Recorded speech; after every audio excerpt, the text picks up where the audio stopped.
So, I won't tell you whose, but you can fill in the blanks.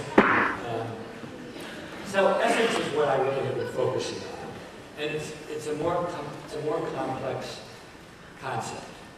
Basically, when I think about ethics, I think about the responsibilities which are consequent to or attendant upon the roles which we adopt in a complex division of labor society. Morality is how you treat neighbors. And if you live in a very small community, you've never seen anybody else, you don't really need the concept of ethics. But we live in large, complex societies where people have many, many different roles, both at work and as citizens. Again, the notion of citizen is not something that makes any sense if it's 25 people living around a fire. But when you belong to an institution, you live in a city, in a state, in a country, in a region, in a planet, those are roles of citizenship. And the ethical stance is to say, what are my responsibilities? I mean, I'm a teacher, a researcher, and a writer. What are my responsibilities in those roles? And I'm a member of the Harvard community, and I live in Cambridge, etc. What are my responsibilities in those roles? This is not a reflex for Americans. The American reflex is, what are my rights? And I sometimes joke that the first non-physical verb that American kids learn is the verb to sue. I'm going to sue you. That's a rights thing. Now, there's nothing wrong with rights, and some of our rights are very hard earned. But it's easy to pursue something when it suits your own agenda.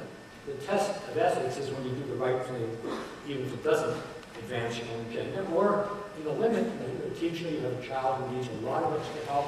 It means you're not going to get to go home, you're not going to get to watch a football game, I mean, you get to hug your kids, but this person needs help. Your role as a teacher puts you in an ethical dilemma.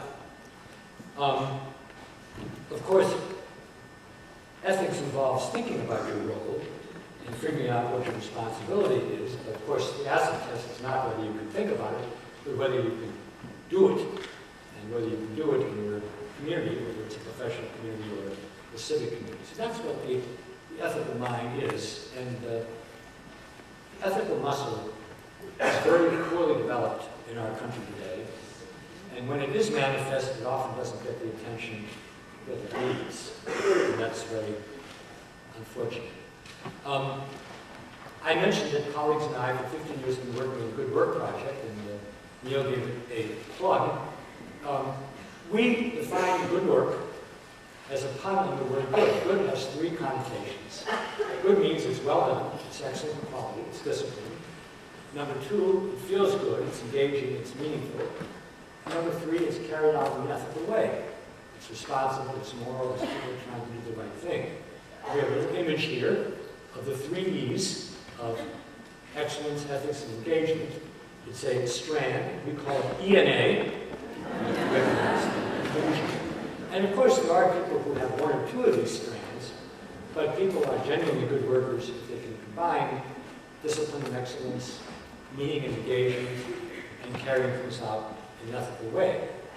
And kind of like Diogenes looking for an honest man, we've been scouring the world, trying to find examples of good workers and good citizens, because good citizens are people who know the laws and regulations, they're well informed, they care. It doesn't matter if you carry around the Constitution in your back pocket, don't ever try to engage with it. And then do the right thing, which again is not just saying, well, this lower my tax bill, but what do we do to the quality of life for people, including people who aren't as fortunate as I am. That's what it means to be an ethical citizen.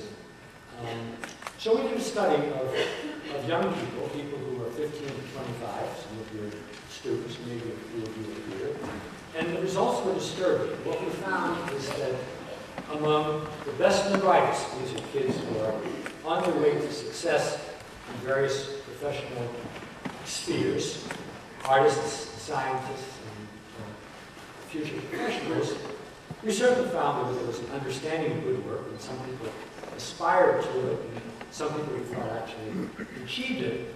But over and over again, we heard the same thing, and many, many other studies reveal this, is what young American kids were telling us was, we want to be good workers, and someday we will be. We'll set a good work example, we'll hire good workers, and we'll get rid of the bad workers. But we can't afford to do it now. Why? Because we want to be successful, rich, famous, and powerful.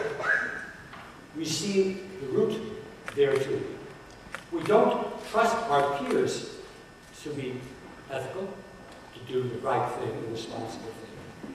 And so we want to pass. We call this compromise work. We want to be allowed to walk a fine line, to do something that's a bit shady, so that we can get what belongs to us. I have never, I think, said this in a church before, but I'm always reminded of what St. Augustine famously said. He said, "Oh Lord, make me chaste, but not quite yet." And this is what we were from. Now, as Richard Nixon used to say, I want to be perfectly clear about this. It's not the fault of young people. It's the fault of the rest of us, the elders, because either we don't set good examples, or we don't make it clear enough what lines can't be crossed and why.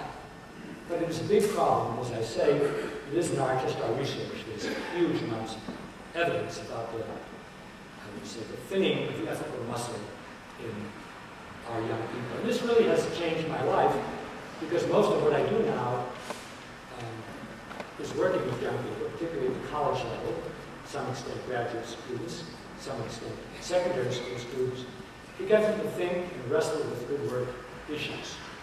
That's not the same as making good work. There's nobody quite knows the magic formula, but clearly from the conversations I've had, and I've now had hundreds and hundreds of conversations with young people, they often don't even understand the ethical dimensions, let alone have some sense of how to apply them. I'll use an example which I used yesterday because it's quite vivid.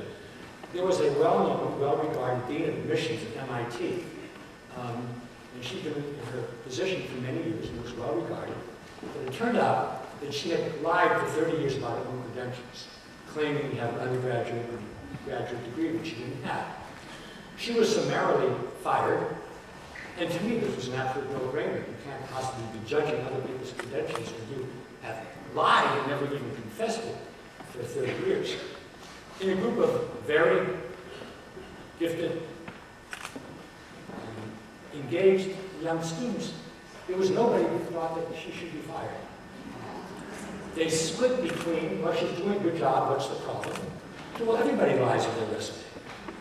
And this was a wake-up call to me that assumptions that I might have made are not ones that I can assume.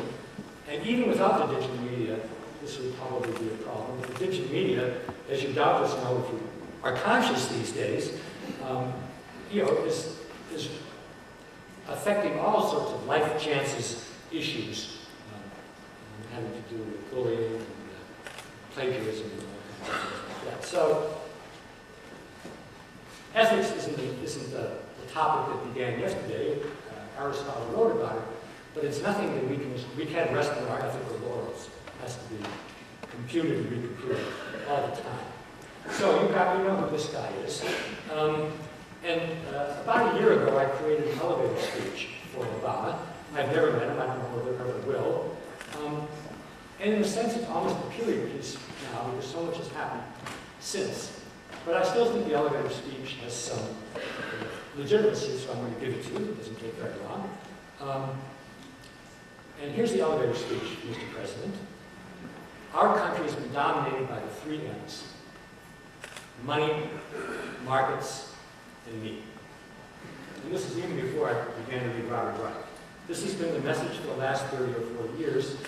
And if you don't think so, it means you didn't live 30 or 40 years ago. Because it was not the way 30 or 40 years ago. 3 M's, money, markets, and me. That's not good. We've got to flip the 3 M's to the 3 E's. Being excellent, we're often excellent. Being engaged, we're often engaged. But doing it in an ethical way, doing the right thing, not just the thing that increases your disposable income. That's the problem. And then, and this is where he's been a failure so far, flipping another 90 degrees to W for we. Because it's not just about me. It's not just about you being ethical. It's about working together.